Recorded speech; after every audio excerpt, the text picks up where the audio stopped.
Hola, os doy la bienvenida a The Invisible Room, el podcast de Invisible.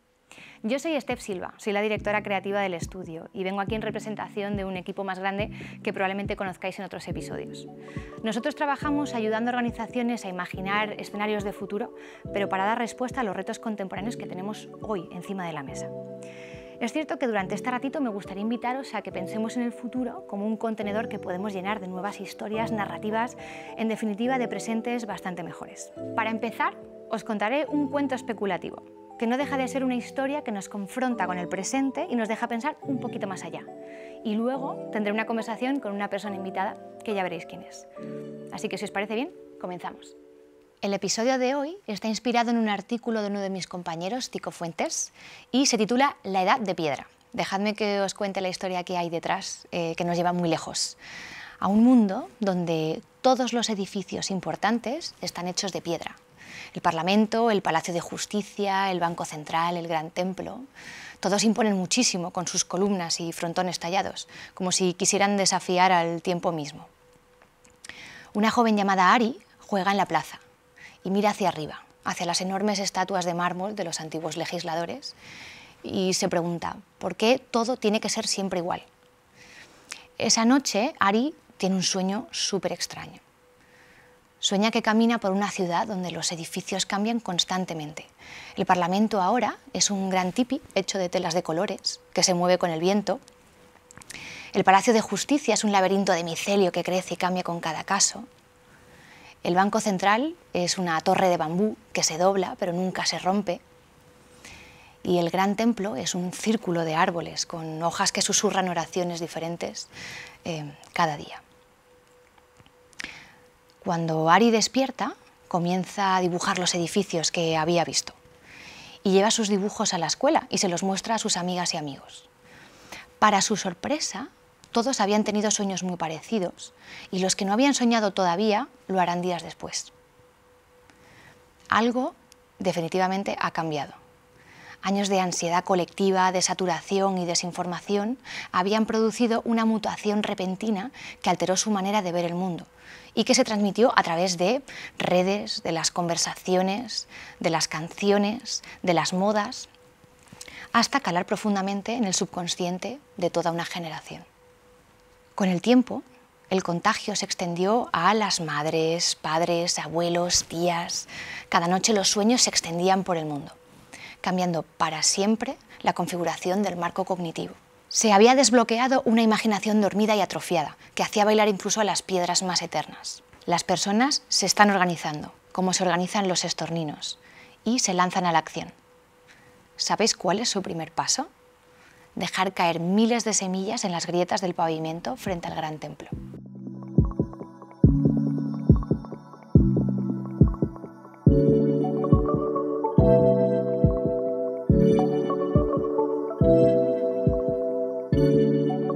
En el episodio de hoy vamos a hablar de futuro, imaginación aplicada, pensamiento crítico y ese optimismo que tanto necesitamos, y para ello tengo la suerte de contar con Tico Fuentes, que es mi compañero y quien dirige las investigaciones de futuros en Invisible. ¿Qué tal estás? Pues muy bien, Steph, muchas gracias por invitarme aquí. Justo cuando estábamos esperando a que empezase la grabación y eso, me hacía mucha gracia imaginar como este espacio, esta habitación invisible, porque de alguna manera me gustaba pensar, digo, esto es como ese fundido negro que hay en el cerebro de una persona justo cuando se va antes de dormir. Entonces, como ese bosque medio onírico que tenemos aquí montado, que en plan de justo cuando estás ya conciliando el sueño, de repente aparecemos tú y yo, empezamos a hablar de futuros, ¿no? Y lo de fondo son pensamientos intrusivos, evidentemente. ¿Sabes que Rosalía tuvo la misma referencia en la Met Gala cuando le preguntaron sobre su outfit? Dijo exactamente lo mismo. Ese momento, sí, medio que te estás quedando dormida, que no, y ves todo negro, o sea que me gusta mucho esa referencia. Pues nada, corte a Rosalía. No lo hemos dicho antes, pero para las personas que están o escuchando este podcast o nos están viendo, tomamos esto como el episodio 0 y dijimos que era interesante que estuviésemos nosotros en representación pues, del equipo, pues para que primero nos conozcáis, nos escuchéis, veáis cómo pensamos y luego ya el resto de episodios pues vendrá gente invitada, ¿no? Me gustaría preguntarte, ¿te suena de algo la historia que acabo de leer? De algo sí que me suena, la verdad. Me gusta mucho, o sea, a ver, dentro de los temas que a mí me gustan mucho, que son muy diversos y muy extraños a veces, es este de la infraestructura, ¿no? La cuestión precisamente, y era de donde venía el artículo ese que escribí, que hablaba de la Escuela de Cantería de Madrid, y que al final de lo que te hablaba era de cómo se va construyendo una realidad material, ¿no? Que es la de las infraestructuras. Pues de, oye, cómo llega el agua hasta nuestras casas, cómo son las ciudades en las que vivimos, cómo llega la luz que nos ilumina precisamente hasta donde estamos, y cómo todas esas cosas que se dan muchas veces por hecho y que muchas veces son invisibles, que es también un poco la lógica de la que trabajamos nosotros, son los que construyen una realidad. Y una realidad material que precisamente en el caso de la piedra, como es el caso de la cantería, lo que busca es durar. Pero claro, durar muchas veces es dar por hecho que una realidad va a ser estable y va a ser exactamente igual durante mucho tiempo. Que los bancos en los que nos vamos a sentar pues van a tener las mismas características y nos vamos a sentar de la misma manera y en los mismos sitios. Precisamente lo bonito de la historia, esta que contabas al principio, me parecía como la idea de durar o la idea de resistir o de transformarse, como es precisamente como esa asumir que hay unos cambios y que esos cambios te van a requerir no siempre ser de la misma manera, ¿no? Y que también está bien, y que también en esa incertidumbre se puede encontrar una cierta calma de, oye, voy a ser capaz de seguir evolucionando, voy a ser capaz de seguir satisfaciéndome, sintiéndome a gusto, sintiéndome pues eso, satisfecho, aunque sea de una manera distinta, ¿no? Y es precisamente tener esa esperanza también de que algo puede cambiar lo que me aporta la tranquilidad, aunque no sé todavía cómo vaya a cambiar. Sí. Mira, con lo que dices, tener de alguna manera la creencia de que algo que está en piedra se va a quedar de manera permanente, ¿no? Y inmutable e inamovible, puede hacer que con el paso del tiempo se creen algunas ruinas, ¿no? Porque al final todo le pasa por encima, todo se desgasta, y para ponernos un poco más, hablando más en abstracto, ¿no? Porque estás hablando de la infraestructura, pero para hablar más en abstracto, todo lo que tenga que ver con ideas, las narrativas de futuro, todo lo que nos contamos, ¿no crees que lo representa muy bien esa frase que utilizamos nosotros internamente sobre si estamos diseñando ruinas o no? Es decir, algo que ya su tiempo ha pasado, ¿no? Pues ideas, innovaciones, culturas de empresa, formas de producir, formas de vivir, que estuvieron muy bien en su momento, pero probablemente ya estén caducando porque viene un nuevo mundo, ¿no? Está emergiendo un nuevo mundo. ¿Opinas que con el tema del futuro puede que estemos ya manoseando algunos futuros ruinosos que vemos que no tiene ningún sentido, ¿no? Que sigamos estirando? Sí, o sea, a mí me gusta mucho la frase esa de estamos construyendo ruinas, porque te hace como muy consciente de plan de, oye, estamos haciendo cosas, pues las personas, las organizaciones, las políticas públicas, etcétera, que estamos utilizando unos materiales, que pues eso, pues puede ser piedra, puede ser micelio, puede ser cualquier otro tipo de material, y siendo consciente, o sea, es un poco el ejercicio de tomar conciencia de, oye, ¿con qué estoy construyendo? ¿Con qué fin? Pero también el por qué, ¿no? Y el por qué muchas veces está basado en esos imaginarios, que a veces puede sonar a palabra, pero al final es simplemente como aquellos elementos de los que tiramos, que son referentes, de en plan de, oye, lo que es bueno, lo que es el progreso, hacia dónde hay que construir, y que muchas veces, por precisamente esa cuestión de estar más manidos, más utilizados, pues son los que acaban generando esas ruinas. Hay un concepto que es específico de foresight, de perspectiva de futuros, que es el de los futuros usados. A mí me gusta mucho utilizar una imagen cuando tengo que hablar de futuros usados, que es la de un astronauta tomando el sol en Marte. Que al final no deja de ser de, oye, pues junto a esta necesidad de ocio, por llamarlo de alguna manera, ¿qué es lo que les gusta a las personas? Pues tomar el sol. Entonces, ¿tiene sentido seguir tomando el sol con una escafandra vestido entero de astronauta en Marte? Pues probablemente no. Pero como sigues tirando de ese imaginario de, oye, vacaciones, ocio, playa, tomar el sol, pues al final como sigues construyendo en base a eso, ¿no? Aunque no tenga mucho sentido. El concepto este, tal como lo explicaba Inayatullah, que es uno de los académicos de futuros, hablaba mucho del caso de las ciudades en el sudeste asiático, ¿no? Cuando empieza como a concentrarse la población en las ciudades, como construían ciudades con el referente occidental. El plan de pues, rascacielos, una cierta distribución urbana, y que no tenía mucho sentido, pues a lo mejor pues, o por el condicionamiento cultural o por las condiciones físicas de allí, pero al final no dejaba de ser de, oye, como nuestra idea de progreso es esas ciudades europeas, vamos a intentar imitarlas. Al final, lo de romper con los futuros usados, ese ampliar nuestras narrativas, nuestros imaginarios, no deja de ser intentar pensar precisamente, oye, otras maneras que tengan más sentido para nosotros de construir el futuro. Y que no tiene que ser el coche volador, y que no tiene que ser leernos la mente, y que no tiene que ser pues, esos imaginarios, esas percepciones que ya tenemos con respecto a si es que venimos del siglo XIX pensando en las mismas cosas, de todo más rápido, todo más eficaz y todo más ya. Sí, tienes toda la razón.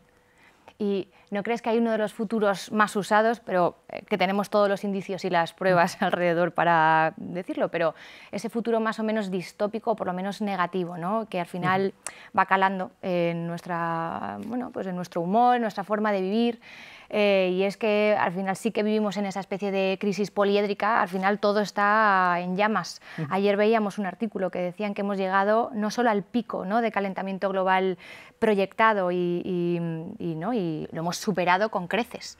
Entonces, al final es alarmante y yo creo que eso al final va haciendo mella de alguna manera pues en la vida de las personas. Entonces, te quiero preguntar, bueno, puedo intuir más o menos cómo te sientes, pero trabajando en esto, con toda la información que manejas, ¿cómo te sientes cuando hablamos de este fin del mundo constante que llega pero no llega? ¿Te afecta? A ver, es un momento raro. Eso creo que es una realidad compartida. Si algo nos podemos poner de acuerdo, que es en pocas cosas, parece ser, es que vivimos un momento raro de narices. Entonces es precisamente súper extraño como en ese momento como de transición, de transformación, de que vamos hacia unas energías más renovables, un mundo más sostenible, más ecológico, pero no terminamos de llegar del todo. Bueno, en fin, aquí tenemos la evidencia de fondo. Todas esas infraestructuras que son muy lentas, que, oye, pues, yo qué sé, una zona geográfica que se dedica a una actividad contaminante, yo qué sé, que vive de una papelera un pueblo, ahora tienes que dar como otra opción, ¿no? Y mientras estamos en la transición y a la vez vivimos como en esta policrisis de cambio climático, frustración, pero también inflación, y a la vez te dicen, oye, que hay pruebas de que llegan los alienígenas, y te dan igual los alienígenas porque tú lo que quieres es ver si puedes pagar el alquiler o no puedes pagar el alquiler. Correcto. Entonces, como justo en ese espacio gris en el que estamos, te puedes ir o muy hacia el optimismo y hacerte así con los ojitos y no ver nada, o te puedes ir a la debacle absoluta y total y decir, vaya bajón todo, paso. Entonces, es un momento raro, precisamente se va a acabar, se está calentando el planeta, pero el martes tengo que hacer una presentación para el trabajo, ¿no? Sí. Todo como sucediendo a la vez. La pregunta esa de cómo estás viviendo el fin del mundo, o sea, me parece muy, muy interesante. La escuché una vez también en una charla entre dos escritoras, Sara Torres y Berta García Faet, porque precisamente lo que pones sobre la mesa es de plan de, oye, estamos en una situación crítica, tenemos que seguir viviendo, tenemos que seguir teniendo como ese día a día, porque muchas veces nos perdemos en la gran narrativa de, oye, cambio climático, en plan de, bueno, sí, pero el martes, ¿qué sucede? El miércoles, ¿qué sucede? Sí. Y me parece bonito también enfocarlo desde el cómo te sientes, ¿no? Ya dando un poco respuesta a lo que me comentas, yo creo que la manera también como de la que estoy ahora mismo en el mundo o de la manera en la que enfrento un poco el futuro es con una pequeña frase que me dijo un amigo que era la de coqueto y audaz. ¡Qué maravilla! Coqueto y audaz, además de ser una marca de zapatos infantiles en México, que fue lo que descubrí después, me parece un buen enfoque. Tú ya sabes que yo intento ponerme mantras anuales, intentar seguirlo, porque lo coqueto te habla de lo tierno, pero también en plan como de lo cercano, de intentar aproximarte a los demás, de intentar ser amable con los demás, o sea, como ese esfuerzo como más colectivo de la interacción. Y la audaz ya es que me parece como necesario, simplemente. O sea, tener la audacia o tener la capacidad de proponer ideas que salgan un poco de la normalidad, de, bueno, pues vamos probando, ¿no? Precisamente en esa transición, en ese no saber, en esa incertidumbre, si hay un momento para la audacia, yo creo que es ahora. Y por poner una tercera palabra, porque tú sabes que yo o digo una cosa o digo tres, yo en dos no me quedo en la capa del gris, quizás sería la honestidad. Porque creo que es como esa tercera palanca de, oye, cuando eres coqueto, cuando eres próximo, cuando te intentas aproximar a los demás, cuando eres audaz con tus ideas, cuando quieres proponer realmente, te falta la honestidad de ser consciente también de, oye, pues estamos en ese fin del mundo, estamos en esa transición, estamos desde dónde estamos hablando, ¿no? ¿Qué tipo de privilegio te puedes llegar a plantear, ¿no? Pues ser coqueto, pues también es un tipo de privilegio, ¿no? Poder posicionarte desde ahí. Entonces creo como que es esa toma de tierra de, oye, soy consciente de lo que estoy haciendo, soy consciente de lo que está sucediendo, a por todas. Ay, me gusta mucho. Te iba a preguntar, pero creo que lo has dejado ¿no? como preparadísimo para preguntarte una cosa sobre la historia, porque me gustaría también que utilizásemos esa fábula o cuento especulativo pues para a ver si nos lleva a algún sitio, ¿no?, la conversación. Y como verás, no es que tenga un final abierto, pero sí que deja vía libre a que pues, las personas que nos están escuchando, viendo, tú y yo, podamos seguir imaginando y especulando sobre lo que pasará después, porque los personajes hacen una primera acción, que es, ¿no?, meter y plantar todas esas semillas en esas grietas de la ciudad, especialmente delante del templo o delante del Gran Parlamento. Pero bueno, ¿y qué más? ¿Qué más pasa? Porque ese es el primer, ¿no?, el primer pasito que dan. Invéntate o imagina o especula sobre los... no sé, ¿qué pasa después? A ver si puedes, sé que es difícil, ¿eh? A ver, o sea, si hay algo bonito en el trabajo que hacemos, es precisamente esa parte de contar historias, creo yo. Me gusta mucho cómo acaba porque precisamente no intentamos resolver el futuro, no intentamos decir, oye, hay que hacer esto, chicos, vamos para allá, sino que siempre acabamos como con la intención de desencadenar un tipo de pensamiento, ¿no? De desencadenar la capacidad de imaginar algo que va más allá. Entonces, como justo en lo más dulce que se queda de la historia, en lo más sabroso, en lo más tierno, es donde empieza como el ejercicio bonito, ¿no? Sí. Pensando un poco en ese final de plantar semillas, es como el inicio de un cambio, o sea, tienes como ahí como un grupo de personas que se replantean desde la infraestructura, porque hay unas rajas en el suelo. Sí.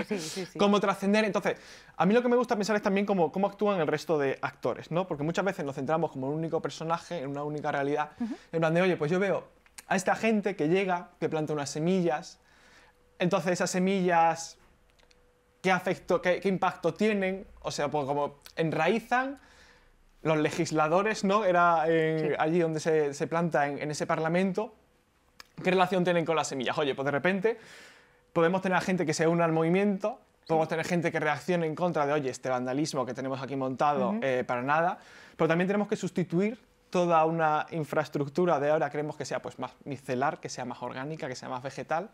Entonces aquí lo que nos hace falta, evidentemente, son unos fondos europeos que activar. No, pero me parece guay como pensar eso de, oye, pues tenemos que, a nivel sistémico, tenemos una parte social, que son como esa movilización, pues yo qué sé, pues esta gente ahora hace un festival, de alguna manera, ¿no? ¿Cómo activamos a nivel cultural, cómo se están movilizando estas personas, cómo involucramos a personas?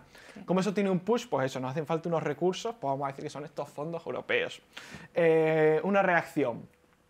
Pues una reacción podría ser desde la parte más institucional, fabril, de alguna manera, de las fábricas de, oye, mira, tenemos que actualizar los códigos de arquitectura, los códigos de urbanismo.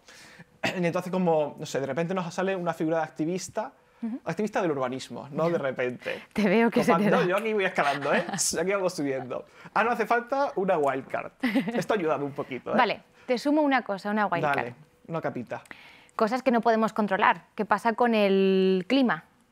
Asumimos que, bueno, al ser un elemento natural, necesita, me estás mirando con una cara como con esto no contaba, pero por eso es una wildcard. Con el clima. Si llueve, si hace mucho calor o si la gente las arranca, son cosas que no pueden controlar.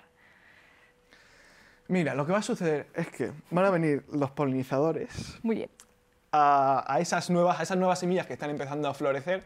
Claro, pues si estamos en un contexto en el que quizás la ciudad es un ambiente más hostil todavía, pues esos polinizadores, esos insectos empiezan a ir al Parlamento, ¿no? Y ahora tenemos una convivencia entre la gente que legisla y los polinizadores. Entonces, ¿cómo reaccionan? Pues quizá, mira, vamos a por todas, vamos audaces y coquetos. Esos polinizadores pues empiezan a tomar ciertos asientos dentro del Parlamento. Y entonces se llega a la conclusión de que no hay que quitar esas colmenas, quizás, sino que hay que darles su propia voz dentro del Parlamento, ¿no? Sí. Entonces ahora tienen capacidad de voto. Entonces ponen unos sensores muy pequeñitos para que con el vuelo de las abejas puedan votar a favor o en contra de las propuestas. O sea, me parece la historia, el fin de la historia que... O sea, fascinante. ¿Qué fin? Esto es el principio, de aquí ya para arriba. Pues, y a lo mejor podríamos explicar qué acabas de hacer. Porque se parece mucho, bueno, se parece, estamos aquí en clave de humor y de risa, pero con lo que solemos hacer habitualmente, que es estirar esas historias partiendo de cosas que sí observamos hoy Pero bueno, podemos ver cuáles son las consecuencias directas o indirectas de muchas de las situaciones que nos rodean hoy en día, ¿no? Entonces, ¿quieres tirar tú y explicar más o menos cómo es nuestro trabajo? ¿A qué nos dedicamos? Porque bueno, esta es una parte sobre todo muy creativa, ¿no? y apetecible, sumarse a crear esas historias, pero hay un proceso detrás como para llegar a esto. Sí, o sea, la manera en corto, que sabes que siempre defino como el trabajo que hacemos, es la de ampliar el espectro de lo posible. Sí. Me parece muy visual porque al final es en plan de, oye, pues si tenemos esto, que es lo que creíamos que era posible, que podía llegar a suceder, a través de nuestro trabajo, pues abrimos un poquito más, ¿no?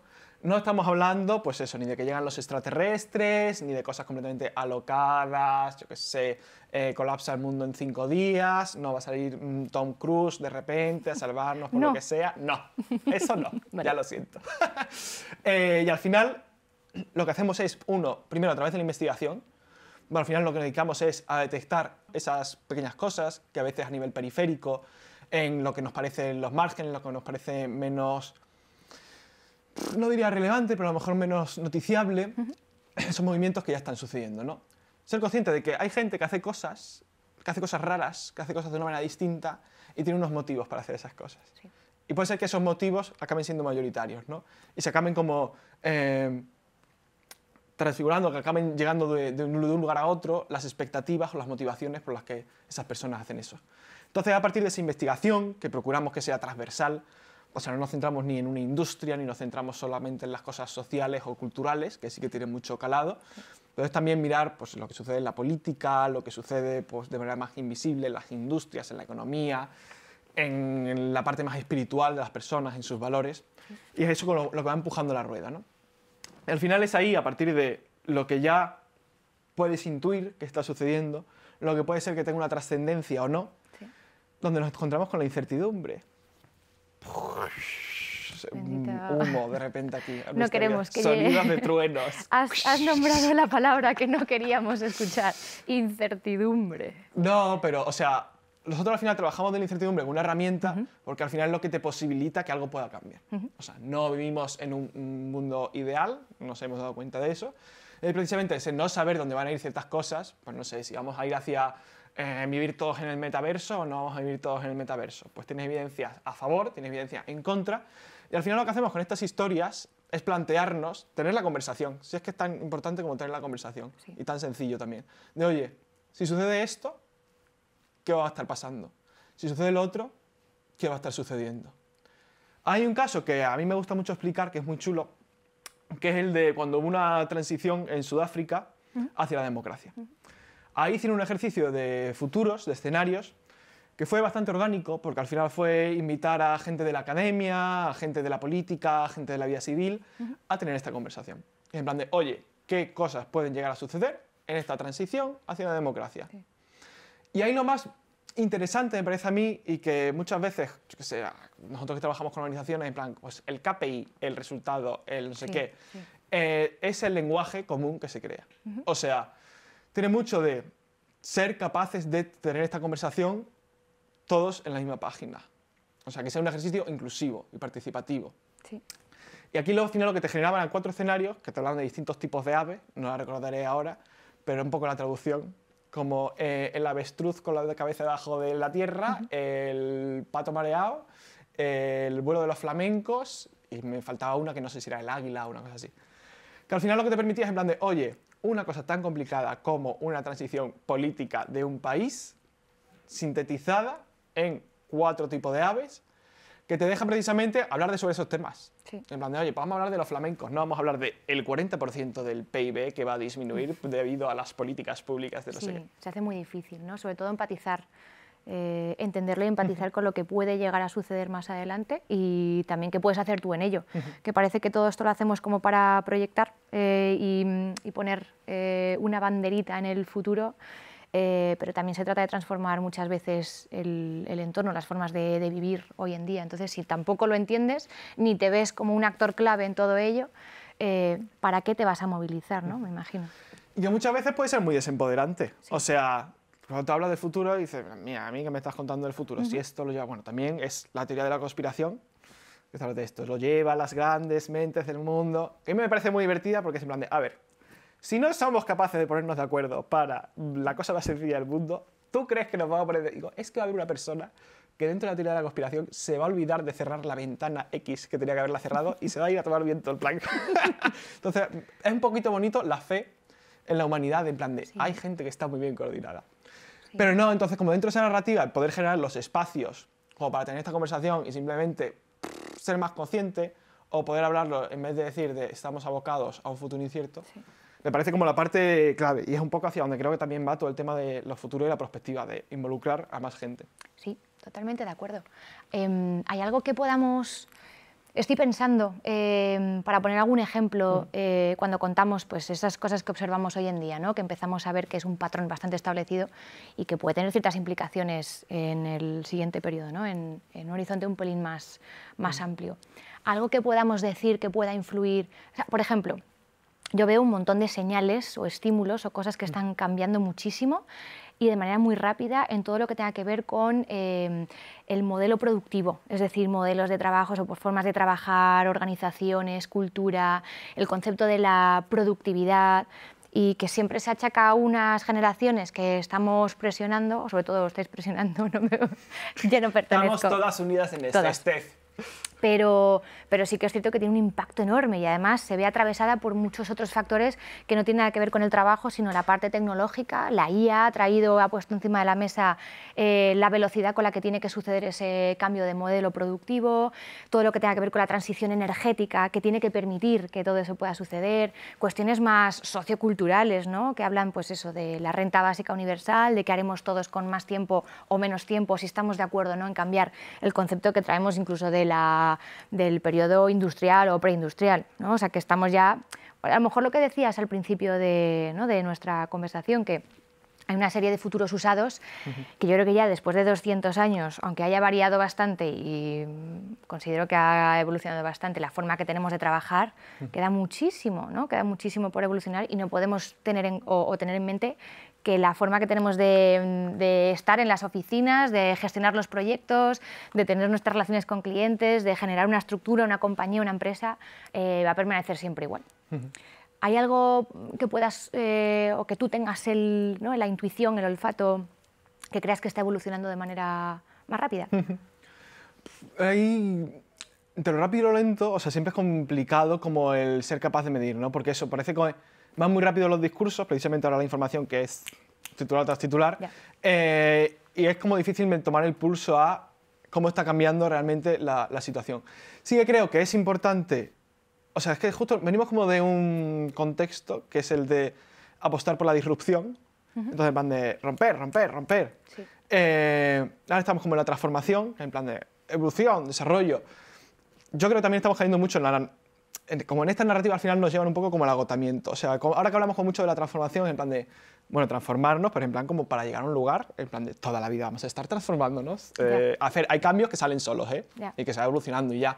Entonces, en plan de también tomar conciencia, en plan de sí, tenemos que transformarnos, vamos a tener claro un poco hacia dónde y vamos a ir moviendo la rueda. O sea, tranquilidad, chiques, vamos a por ello. Sí. En tanto a los cambios, sí que hay, vi en su día como un concepto que creo que es lo que mueve la rueda a través de todas esas capas de lo tecnológico y lo económico y lo social, que era un poco la narrativa que estaba cambiando de lo que nos merecemos.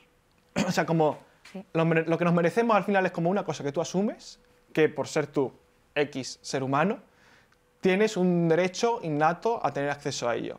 Y no estamos hablando de comida, refugio, etcétera, que también. Pero en plan de, tal y como hemos montado nuestra sociedad, nuestros contratos sociales, yo tengo derecho en verano a irme de vacaciones. Yo tengo derecho a comer carne. Yo tengo derecho a... O sea, unas cosas que hemos dado por sentados que tienen que ser así, y que está justificado por otra parte. Oye, pues yo tengo derecho a irme de vacaciones porque yo trabajo un montón el resto del año. O yo tengo derecho a comer carne porque tengo derecho a tener una nutrición equilibrada.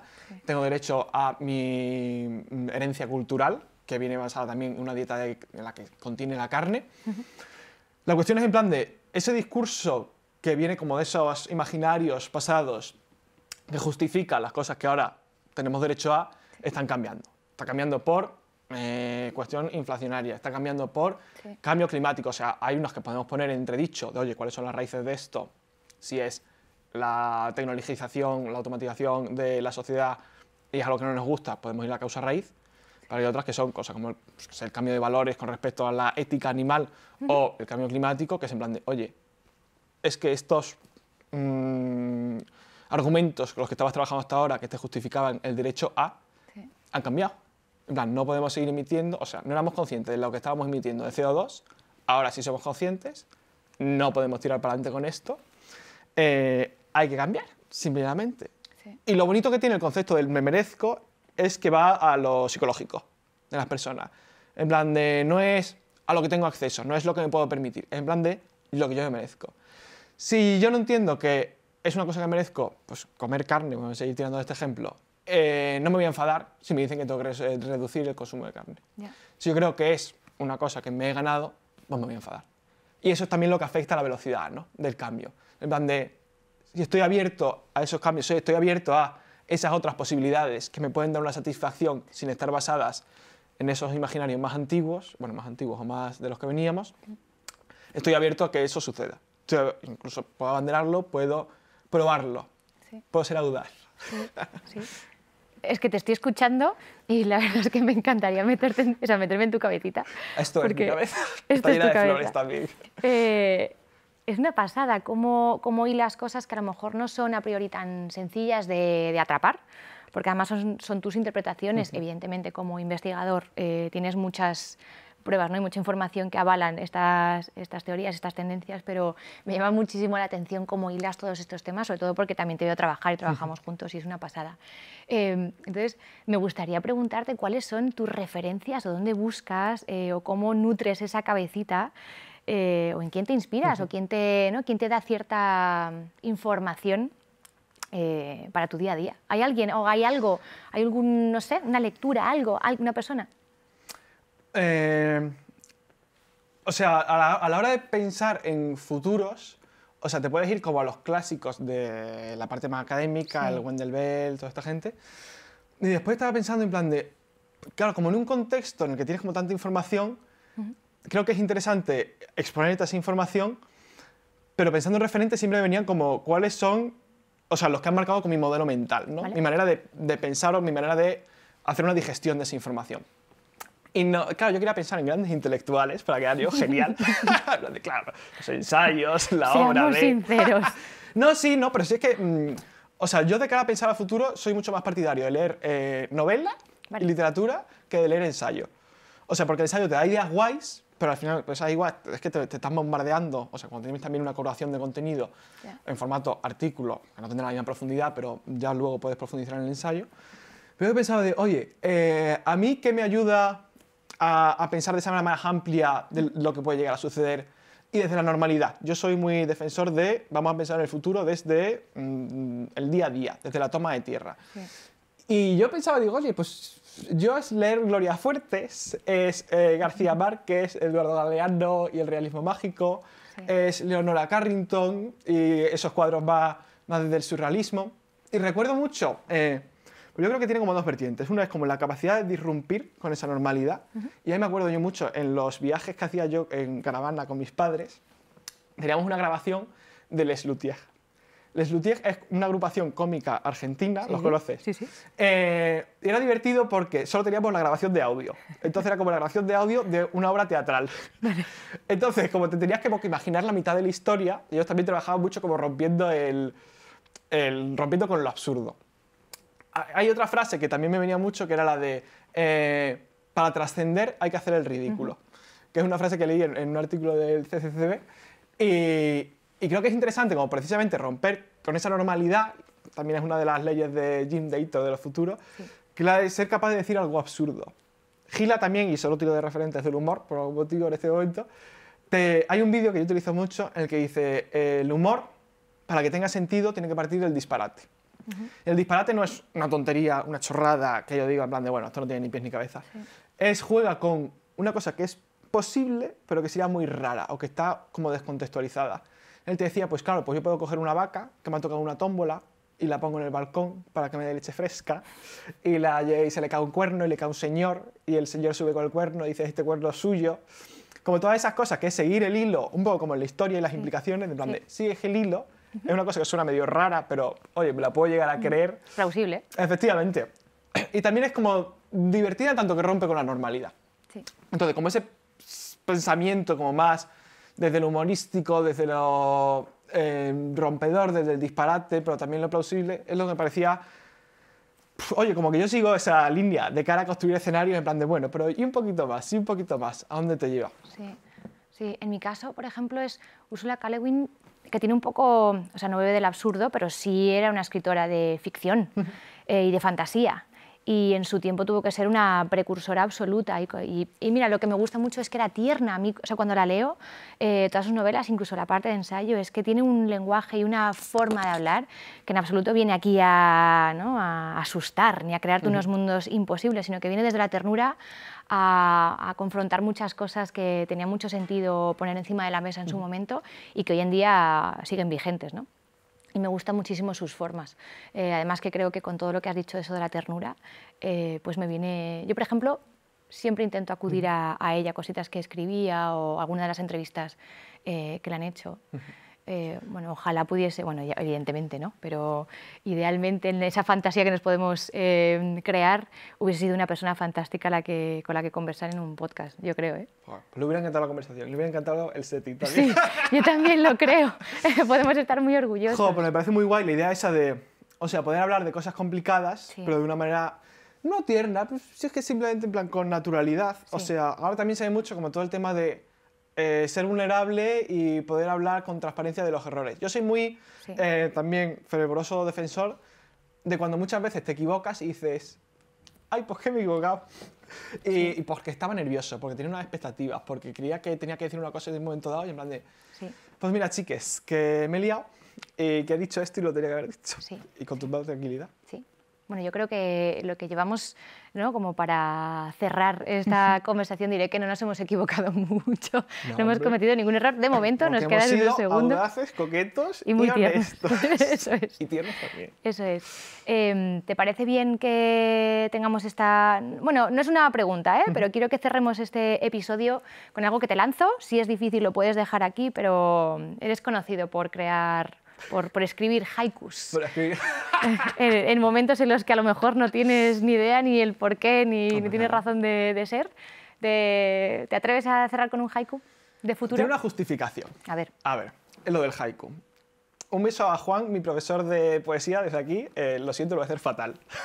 te queremos. Pero lo del Juan. haiku al final, la lógica que tenía, bueno, el haiku es este poema, un estilo de poema japonés, que al final te intenta resumir como en unas 3, 4 frases una situación muy concreta que te produce un asombro por contemplar. Entonces a mí me parecía interesante, y lo hemos trabajado alguna vez en algún taller allí en la oficina con algún grupo de clientes, porque al final es, dentro de estas conversaciones tan abstractas, tan que se extienden, ¿cuál es el asombro de un momento concreto?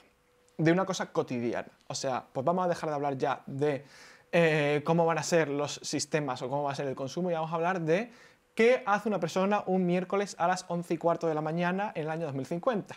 Sí. Que algo tendrá que hacer, digo yo. Y el haiku al final no deja de ser como ese momento concreto. Entonces, en plan de, ¿cómo podemos imaginar en 3 frases una cosa tan simple como qué hace una persona a las 11:15 de la mañana? Qué difícil. Sí, no te creas que la gente me quiere por esto. ¿Tienes- No, pero me parece un ejercicio bonito.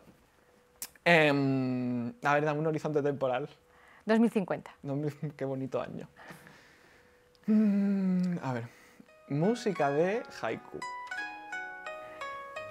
Estará sonando en este momento. Mira. En un cable de alta tensión, 2 avatares se besan tiernamente. Un gorrión les mira. ¡Wow! No se me ocurre mejor forma de terminar este episodio. Reflexionar, ¿no? Reflexionar. Wow, el listón está muy alto para las siguientes. Pero, o sea, pues muchísimas gracias, porque esto es un regalo que probablemente hayamos hablado en el último momento. No tenía ni idea de lo que ibas a decir. Qué giros, ¿eh? Hay que ser Total. sorprendente siempre en el futuro. Total. Así que, oye, pues aparte de ser un honor, un placer tenerte aquí, es un honor trabajar contigo. Eso te lo digo, que quede aquí registrado. Y Ay, si te parece, pues ¿no? Damos final a este episodio de hoy. Era el primer episodio, más adelante vendrán otros invitados e invitadas que ya iremos viendo quiénes son. Y nada, os deseamos un súper feliz día y nos vemos en el futuro. Un abrazo muy grande. Mil gracias, Steph. Ha sido chulísimo.